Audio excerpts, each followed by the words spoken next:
Tengan todos muy buenos días. Hoy es miércoles 7.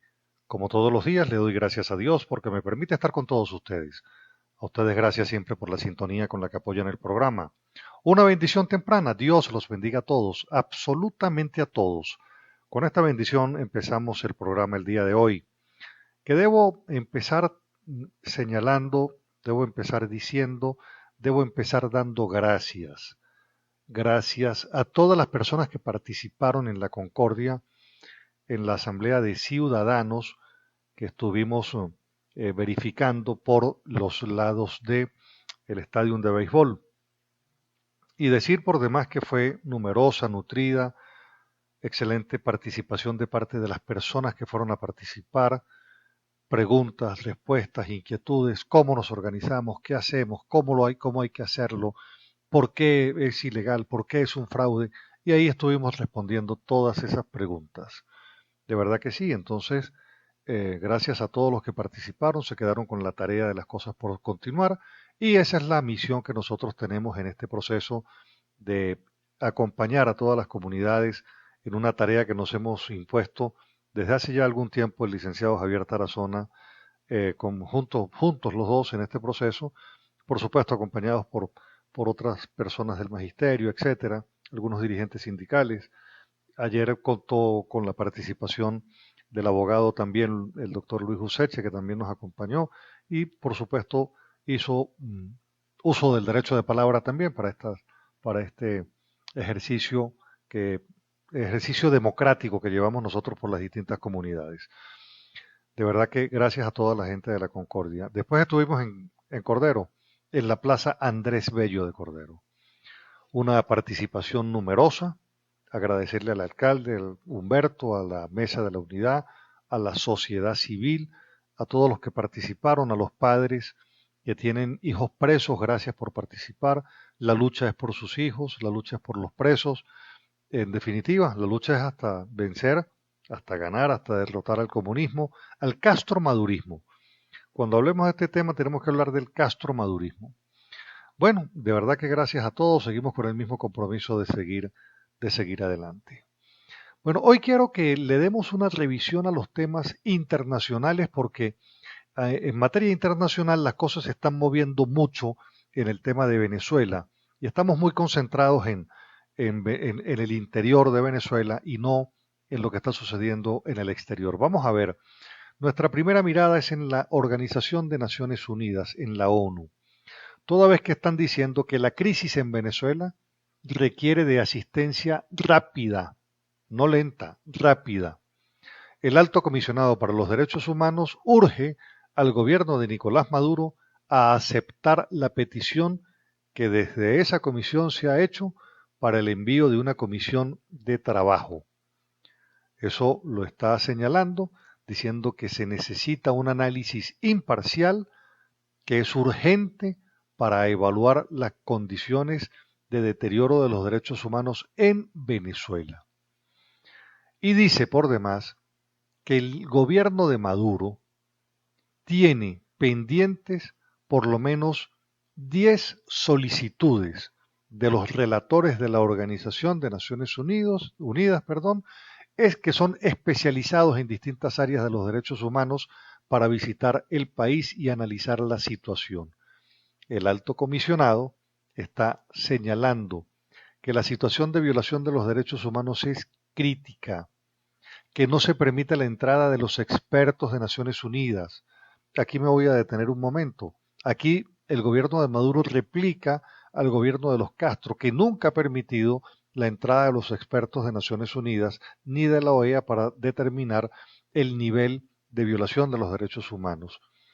Entonces, dice el alto comisionado que lo único que nos queda es realizar varias formas de supervisión a distancia.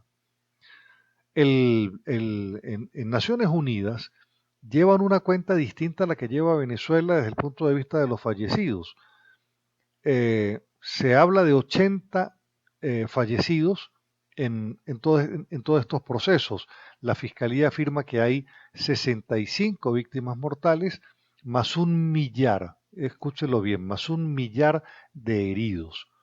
De tal manera que estamos estamos en presencia de una situación que sin lugar a dudas, cuando uno la contrasta con una declaración que sorprende ayer el ministro Padrino López, cuando reconoce las atrocidades de la Guardia Nacional, reconoce el ministro del Ejército, ¿verdad? Ministro de la, pues, de la, ministro de la Defensa, pero este es general del Ejército, reconoce las atrocidades de la Guardia Nacional, de tal manera que estas atrocidades que está reconociendo Vladimir Padrino que hace la Guardia Nacional le da la razón precisamente a las organizaciones no gubernamentales de Venezuela que trabajan en el tema de derechos humanos y precisamente le da la razón también al alto comisionado de Naciones Unidas, que está diciendo que en Venezuela hay una violación flagrante, sistemática y sostenida de la violación de derechos humanos.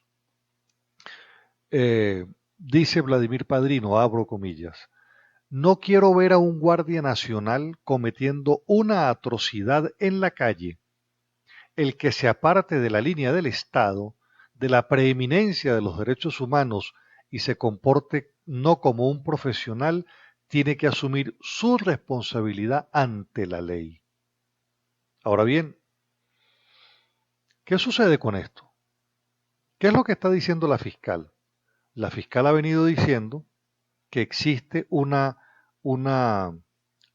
ejercicio de represión exagerado, fuera de lo normal por parte de la Guardia Nacional. De hecho, la fiscal ha señalado que esa represión es ilegal e inconstitucional la que está haciendo la Guardia Nacional. Entonces ahora viene Padrino y coincide con la fiscal, pero ambos coinciden con el alto comisionado de derechos humanos. Entonces, aquí empieza la cosa a ponerse interesante. Interesante. Porque si el propio ministro está señalando que la Guardia Nacional ha cometido atrocidades, la próxima pregunta que uno tiene que responder es que cuando se comete un delito, ¿verdad? Hay que sancionar. ¿Cuándo empieza el proceso de sanciones por los abusos que ha cometido la Guardia Nacional? Esa es la pregunta que tiene ahora que responder el ministro de la Defensa. Admitido las atrocidades de la Guardia Nacional, tiene que pasar a calificar cuáles son y darle el instrumento, ¿verdad?, al fiscal militar para que proceda a levantar las sanciones. Porque si se admite la comisión del delito, se necesita automáticamente la sanción. Que entre otras cosas pasa por lo que ya la fiscal Luisa Ortega Díaz ha dicho, es que la jurisdicción militar es para los militares y los civiles deben ser juzgados por civiles. En este marco de, de agresiones están los 67 muertos, precisamente debido al uso excesivo de instrumentos de represión. Tenemos que recordar por demás que en este tipo de manifestación ha sucedido también, de manifestación, no, perdón, de represión, y lo comentábamos ayer, ha existido una política militar ofensiva cuando los disparos han sido certeros a la cabeza, lo cual indica que los están ejecutando personas con capacidad y con habilidad para esto. He señalado que esto es aprendido de los cubanos, que esta circunstancia es aprendida de los cubanos porque esa no es la Guardia Nacional que fundó López Contreras, ni es la Guardia Nacional que nosotros hemos conocido en otros tiempos. Entonces, en esta primera parte le entrego este primer análisis de coincidencias. Fíjese usted, extraordinarias coincidencias en que existe violación de los derechos humanos en Venezuela por parte de la Guardia Nacional. Ya lo había dicho la fiscal, ahora lo dice el ministro de la Defensa y los dos están dándole la razón a el alto comisionado de derechos humanos, en este caso ahora de Naciones Unidas. Vamos a continuar nosotros en la comunidad internacional.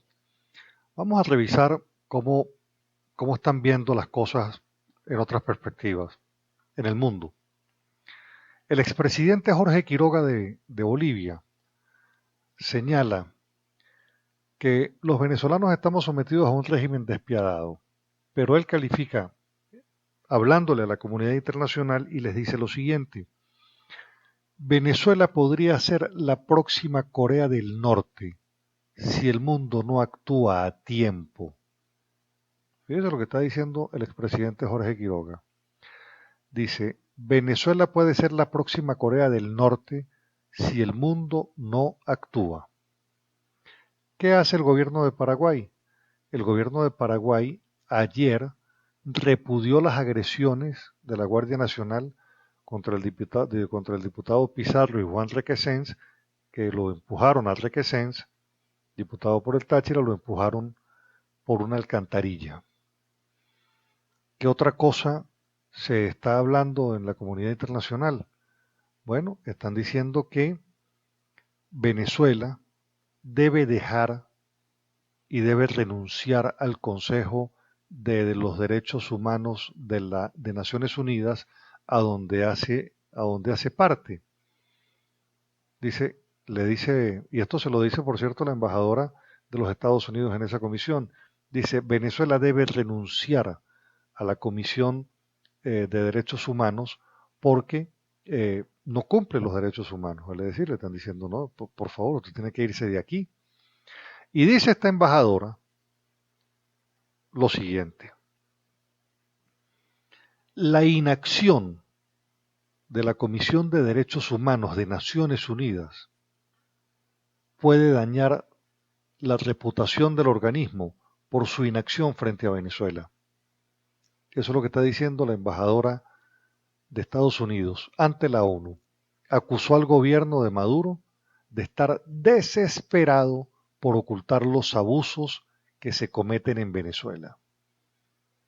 Está señalando por demás, dice que es trágico, los esfuerzos de Maduro para silenciar a sus críticos conducen hasta aquí, a Ginebra, al Consejo de Derechos Humanos, y señala que Venezuela debe renunciar a esa instancia porque es el primero que la viola. Además, están dando un debate actual, vigente, ayer, hoy, sobre el tema de los derechos humanos en Venezuela. Y la cuenta que tiene la Comisión de Derechos Humanos es que hay 300 civiles que están siendo procesados por tribunales militares. Y esto de que 300 civiles en Venezuela son procesados en los tribunales militares, esto lo entienden como una violación a los derechos humanos porque a los civiles tienen que juzgarlo los jueces naturales. Y como ustedes saben, la concepción que existe del gobierno de Venezuela, aparte de ultraizquierda, es que es un gobierno militarista. Entonces la embajadora además señala, agrega, dice, abro comillas, la crisis económica, política y humanitaria en Venezuela requiere la atención del mundo, pero solo hay un responsable, un grupo de funcionarios que han convertido uno de los países más ricos de América Latina en el lugar donde las madres buscan en la basura para alimentar a sus hijos. Eso es lo que está diciendo. En este proceso allá en Naciones Unidas están recibiendo a las ONG venezolanas que trabajan los temas de derechos humanos. En ese proceso hay quienes han indicado que se ha disparado el tema de la violación de derechos humanos y que la cantidad de solicitudes anuales de asilo por parte de venezolanos en Estados Unidos, España y Colombia se ha disparado a 25.000 expedientes solamente en estos tres países a finales de marzo. ¿Qué otra nota tengo que comentarles a título internacional? Bueno, es la reunión que el Papa Francisco celebra con los obispos y cardenales venezolanos.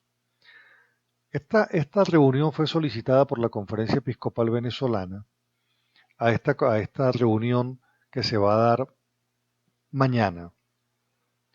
Asisten el cardenal Jorge Urosa Sabino, el cardenal Baltasar Porras, así como los obispos Diego Padrón, José Luis Azuaje, Mario Moronta y Hugo Besabe. Tienen ellos la tarea entonces de presentarle al Papa la cruda realidad por la que está atravesando Venezuela que lleva 65 muertos, 1 millar de heridos y una impresionante cantidad de detenidos también. Pero quiero que le presten atención a lo siguiente.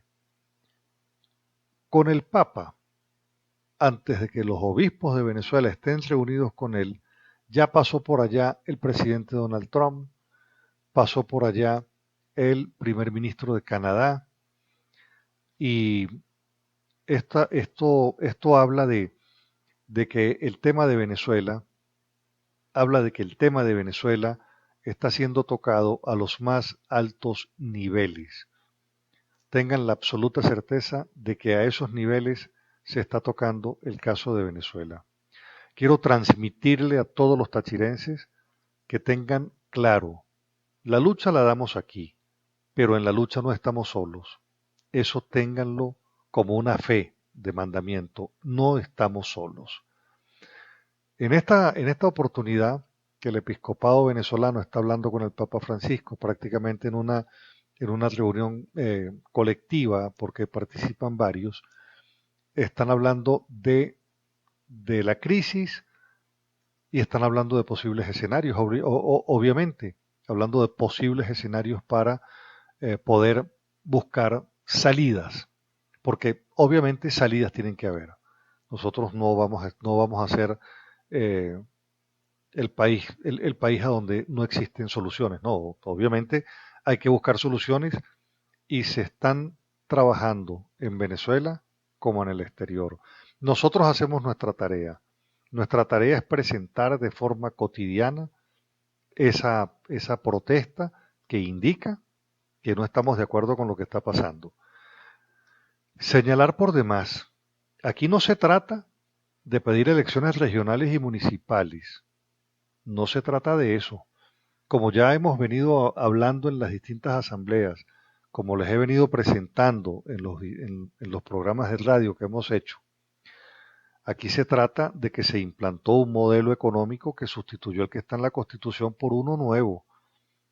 Vale decir, aquí el modelo que se impone tiene que, tiene que revertirse.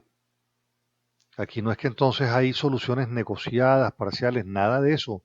Aquí tenemos que salir ya del modelo a donde estamos viviendo, que este es el modelo comunista, y les falta una constituyente para cambiar el modelo político.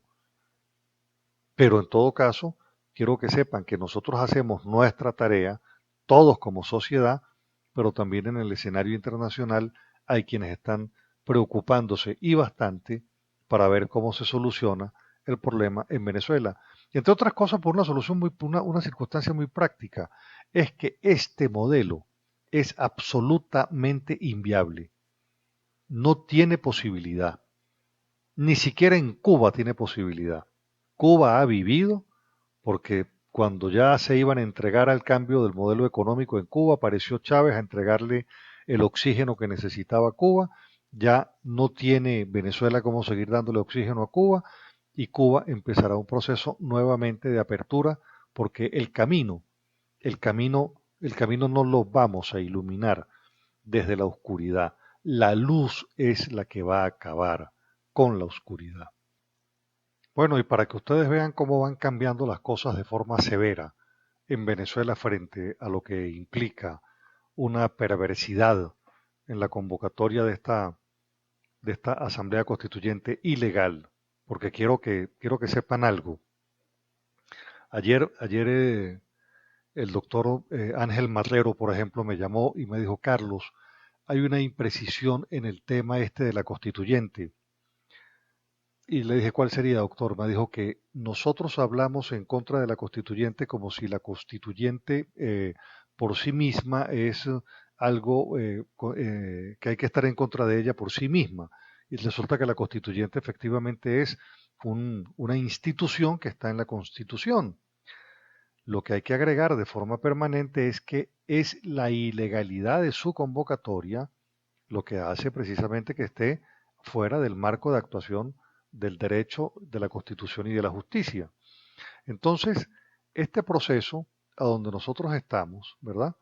Que es la convocatoria ilegal de una constituyente, ¿verdad? Para poderle poner apellido. ¿verdad? Para poderle poner apellido, porque usted en otras oportunidades me ha escuchado, y en ello el doctor Marlero pues tenía razón, obviamente. Usted me ha escuchado a mí en otras oportunidades hablar de que es necesario un proceso constituyente, pero convocado como debe ser, pues, ¿no? Convocado respetando el pensamiento del venezolano, que es el que tiene que expresarse de forma permanente todo el tiempo. Bueno, visto esto, fíjese ahora lo que sucede con la clase obrera. Con la clase obrera. Están debatiendo el tema de la ilegalidad de esa constituyente.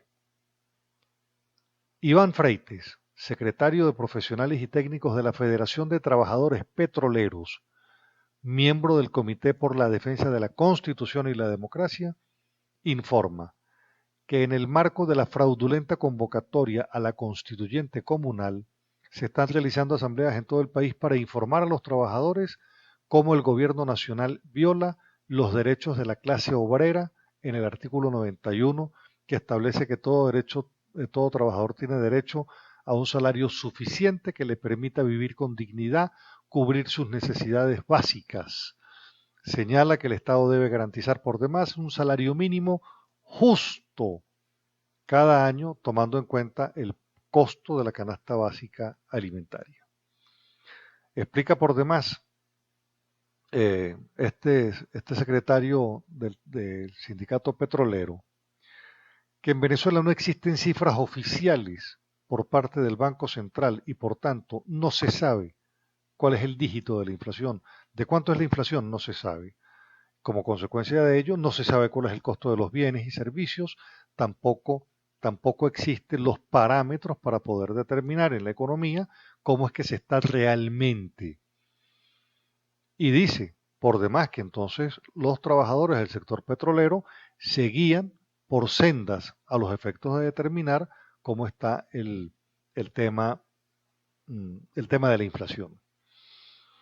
Y puntualiza, la clase obrera no está de acuerdo con la propuesta constituyente comunal, porque no toma en cuenta al ciudadano como pueblo, como soberanía, ¿verdad? Que es el que tiene que decidir si se convoca una Asamblea Nacional Constituyente, tiene que elegir las bases constituyentes, ese pueblo tiene que elegir en elecciones universales directas y secretas, no territoriales ni sectoriales, y es el pueblo el que al final tiene que decidir si le gusta o no esa constitución. Entonces, no descartan un paro general de trabajadores del sector petrolero. Bueno, así estamos todos, así estamos todos. Todos estamos claros que este proceso es abiertamente ilegal y todo el mundo se está empezando a manifestar. Todo el mundo se está empezando a manifestar. Por cierto, quiero que le quede claro lo que le voy a decir. El gobierno ha empezado a sacar una cuña publicitaria, más unas declaraciones que ha dado Jorge Rodríguez, señalando que cambiaron las bases comiciales, cosa que no pueden hacer constitucionalmente, no se pueden cambiar las bases comiciales. Ellos, por supuesto, como se cobran y se dan el vuelto ellos mismos, la están modificando. Pero, ojo, han dicho que le van a exhortar a esa Asamblea Nacional probable que se instale, que lo van a exhortar a que esa constitución sea llevada al referéndum popular. ¿Qué es lo que quiero decirle? Que esa es una engañifa, vale decir, eso es un engaño, otro fraude, otra manipulación. ¿Por qué? Bueno, porque el exhorto no obliga. Yo exhorto a la Asamblea Nacional Constituyente para que haga una cosa de determinada manera. Lo exhorto, pero yo tengo la libre determinación de aceptar ese exhorto o esa recomendación o no aceptarlo. De tal manera que están vendiéndole a la gente que sí va a haber referendo consultivo, aprobatorio de esa constitución, cuando es todo lo contrario. ¿Por qué lo hacen? Bueno, porque la última encuesta que maneja el gobierno y que ya es pública en Interlaces ha dicho que el venezolano estaría participando solamente un 10%. Un 10% de participación en ese proceso constituyente deja más deslegitimado aún a Maduro como consecuencia de la inmensa cantidad de personas que no van a participar. Entonces, ahí tienen, como dicen, problemas en la perspectiva de cómo están analizando esa convocatoria. Por eso es que entonces, para meter un gancho de remolque electoral, han dicho, no, no, no, es que esta constitución sí se va a votar y se le está exhortando a la Asamblea Nacional Constituyente para que lo haga. Bueno, quiero que sepa que ese exhorto no es obligante, no obliga a la Asamblea Nacional Constituyente y por demás señalar que ese exhorto no solamente no obliga, sino que es un gancho de carácter electoral para remolcar votos. Es así como se lo estoy planteando. Bueno, hoy sigo con Tarazona, con el licenciado Tarazona en el periplo. Quiero que sepan que nosotros tenemos en promedio 2 y 3 asambleas de ciudadanos diarias. A ello estamos dedicados a elevar el nivel de la conciencia política del ciudadano para que tenga las herramientas necesarias para conversar con los demás y cumplir el mismo papel que nosotros cumplimos, elevando el nivel de la conciencia política. Pero también nuestra misión en la calle es aumentar la fe, en la fe que tenemos, ¿verdad? En la fe que tenemos, aumentar la fe de que de esto vamos a salir victoriosos, porque nunca, nunca la oscuridad vence a la sombra, perdón, nunca la oscuridad vence a la luz. La luz vence siempre a la sombra, a la oscuridad. El dilema entre la democracia y la dictadura siempre lo gana la democracia. Y en ello, decirles, sin miedo, todos tenemos que asumir cuando se trata del país, cuando se trata de los hijos, cuando se trata del futuro, cuando se trata de un país de abundancia al cual tenemos derecho, cuando se trata de elevar el nivel de calidad de vida de toda nuestra gente, cuando se trata de Venezuela, cuando se trata de su historia, cuando se trata de toda su gente, todos, todos tenemos que asumir la lucha política entonces con determinación, indistintamente del destino que nos corresponda cumplir en ella. Me despido con este pensamiento. Es en los momentos de decisión cuando se forma tu destino, y yo diría, donde se forma también el destino de los pueblos. Dios los bendiga a todos, absolutamente a todos. Les dé una bendición grande. Regáleme usted a mí también su bendición. Nos encontramos mañana con el inmenso favor de Dios. Que la preciosa sangre de Cristo nos selle, nos proteja y nos cubra en esta lucha política que estamos llevando adelante para instaurar nuevamente la democracia en Venezuela, la libertad y la independencia frente a los cubanos. Que tengan un excelente día. Nos encontramos mañana con el inmenso favor de Dios. Los quiero mucho. Muchas gracias.